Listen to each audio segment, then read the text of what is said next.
When I was growing up, about 200 years ago, in the early 60s, my father grabbed me by my arm when I was trying to sweep the floor and said, "You are not supposed to do this. This is the job for your sisters. Because if you do this, you will end up being girly."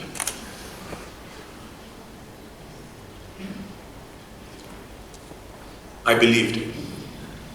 Also, I was quite lazy. So, it was dictated down to me. I didn't really think otherwise, because I wasn't encouraged to think otherwise or to question authority. When my daughter, who is now 17, your age, when she was 6, for some reason, she had this fascination, she's always had this fascination for biology. So I was explaining to her, in order to breathe, you need lungs. This precocious young girl, she was looking at me, attentively listening, and she then told me, asked me, "Dad, do worms have lungs?" She completely threw me off. And I said, "Actually, Maya, I should have told you that mammals breathe using their lungs." She straight away realized that she embarrassed her father, and she knew where her bread is buttered, and straight away said, "Dad, you're the smartest man in the world. I'm sure you were testing me." The difference here is power was quite absolute. The Industrial Revolution was from 1760 to 1840. Post-Industrial Revolution, there was a surge in the amount of knowledge that was out there. But access to the knowledge was limited. Those who were already in positions of influence and power continued to have access. Those who didn't continued not to have access. So the gap between those who had knowledge and those who didn't kept widening. I don't know why we call that progress, but it did continue that way. And knowledge was euphemism for power. Knowledge meant power. So those with knowledge continued to hoard power and prevent others from getting that knowledge, gaining access to the knowledge. But all that changed to a large extent with the internet, the fourth industrial revolution. With the internet, what has happened is knowledge, access to knowledge has become democratized. Even in the remote villages of countries like China, India, Africa, you have access with portable networks, broadband. Now with that knowledge comes questioning, empowerment, emboldenment, cynicism, challenging status quo. You can't turn the clock back. It is inconvenient, isn't it? If you are in a position of power, it's highly inconvenient for people to be questioning you all the time. But it keeps you in check. It is chaotic. But that's the way it's going to be for some time. But the difficulty is this. A lot of people who are in positions of power are failing to understand, or even recognize perhaps, that the rules of engagement have changed. They still believe that they are in the pre-internet era. Therefore, they continue to exercise the same kind of power through knowledge, telling you what you should be doing, how you should be thinking, and what you should not be thinking or saying. But the more you do that, the more the empire is going to strike back. As we are witnessing, even in Singapore, right? Does it always have to be logical, rational? Let me tell you this, guys. It is irrational to assume rational behavior all the time. It doesn't work that way. You look at 38 Oxley. That's not rational behavior everywhere, but there is logic somewhere. You know what I'm saying? That's the kind of environment we are living in. There are so many issues coming out continuously, and people are questioning, but not always using facts and figures. There's a lot of misinformation, there's disinformation, there's a lot of confusion, but in the midst of all that, some kind of sense has to come about. So that's the reason why I feel that we all need to understand that the marker has shifted. Understanding and communicating cannot anymore be in the binary dimension. In the binary dimension, there is one right and the rest is wrong. Right? If I'm right, you must be wrong. Unless you agree with me. There's only room for one logic. My logic. If you disagree with me, and I believe that my logic is right, then naturally you must be illogical. That's binary. How many of you believe that that is true? In fact, let me ask you, what does truth mean? What does truth mean? Is your truth always the same as my truth? I'm a Hindu. I'm supposed to believe in reincarnation. But if you're a Christian, your truth can't be the same as mine, can it? So how are we going to determine whose truth is true? So the more people assert that I am right, my logic is the only logic that has the right of existence, there is going to be adversity. And this is the biggest danger in today's world, isn't it? We are living in a society, we're living in a world of adversity. Because everybody believes that one person is right and the other is wrong. So you have things like Islamophobia. You have so many things going on, so many conflicts going on, because conversations continue to be binary. Why? Because for the longest time, we have not been used to dealing with grey. Because we've always been dealing with black and white. But today, let me put it to you this way, the majority of things around the world, the vast majority of things around us are grey, they're not black and white. And that's why we have to get used to dealing with ambiguity. The word ambiguity is often associated with negativity. You're being ambiguous. But maybe you're on the right track, because what you're dealing with is not black and white. So we need to start moving towards being comfortable with what's ambiguous, with the grey areas. Now, in order for us to comfortably move from the binary realm of communication to the ambiguous realm of communication, which is what I'm saying is necessary for us to deal with the world around us, to shift away from adversity, we need to understand one very fundamental thing.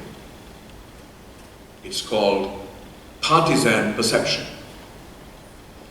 Everything around us is built around the truth that is based to a large extent on perception. I'm not saying facts are not important, but it's about the perception, how you perceive that world around us, even how you perceive and interpret facts. So there is this, I'm not saying it's right or wrong, but this is the way life is. This is the way everything is happening. WhatsApp chats, internet, emails, everything that's coming through has so many different perspectives. How are we going to determine which one is right? The answer is not any one thing is absolutely right. You need the ability to understand, interpret, and come to terms with it, and explain and persuade after that. So, partisan perception is how a particular party, it could be an individual, it could be a group of people, how that particular group perceives a particular situation. Let me give you a scenario, right? You go to the playground. Scenario one, this man looks at two boys, a Chinese boy and an Indian boy, having a go at each other. Whack. And he says, oh my God, is this going to be a repeat of 1964 riots between two races? Scenario two, another guy comes and looks at the same picture and says, these two naughty boys. Why is it that two different people can interpret the same situation completely differently? It's the same situation, and it has everything to do with your life experience. That creates the lens through which you look at things. Bias, prejudice, stereotypes, they exist within us, deep in our recesses sometimes. There are so many stereotypes that still exist in Singapore today. Indians are smelly, because that's the reason why we are darker in complexion, because we don't bathe enough. I can say it. If you say it, it's racist. You've got all these things going on, right? Just because we don't talk about it doesn't mean that it doesn't exist. There are stereotypes. So I'd like to end by asking you to reflect on something that's very important as we talk about moving away from black and whites to the uncomfortable zone of ambiguity.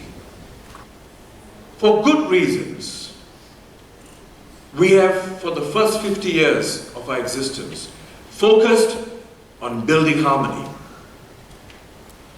And I think it's absolutely the right thing to do, to make sure that we come together, to make sure that we do not have unnecessary situations of conflict and dispute among people of different races or different religions in Singapore.